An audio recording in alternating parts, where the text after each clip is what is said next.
Hi, இன்றைக்கி இந்த வீடியோலையும் நம்ம டெய்லி யூஸ் பண்ணுற சில சென்டென்சஸ் பார்ப்போம். அதாவது அது தமிழில் தெரியும், அதுக்கு இங்கிலீஷில் எப்படி சொல்லலாம் அப்படின்னு பார்ப்போமா? அவள் தயங்கி தயங்கி உதவி கேட்டாள். அதாவது ஹெல்ப் கேட்குறதுக்கு ரொம்ப யோசித்து கேட்குறது. இந்த தயங்கி இந்த வேர்டுக்கு இங்கிலீஷில் என்ன மீனிங்னா hesitate.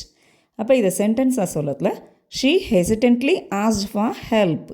She hesitantly asked for help. அவன் தயங்கி நின்றான். He stood hesitantly. He stood hesitantly. அவன் விழுந்து விழுந்து படிக்கிறான் அப்படின்னு சொல்லுவோமா?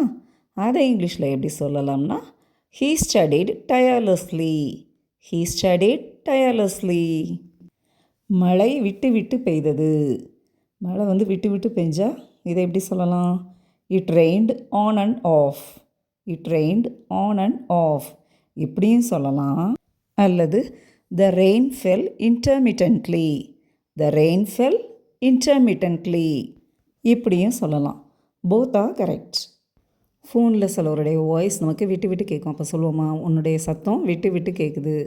அதை இங்கிலீஷில் எப்படி சொல்லலாம்னா your voice is breaking. Your voice is breaking. Otherwise, I can hear your voice intermittently. I can hear your voice intermittently. அவள் கலகலப்பாக பேசினாள். She spoke with bubbling cheer.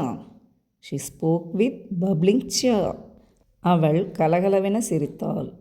She laughed with bubbling joy. She laughed with bubbling joy. அவன் பக்கம் பக்கமாக எழுதுனான் அப்படின்னு சொல்லுவோமா? அதை எப்படி சொல்லலாம்னா he wrote page after page. He wrote page after page. இப்படியும் சொல்லலாம்.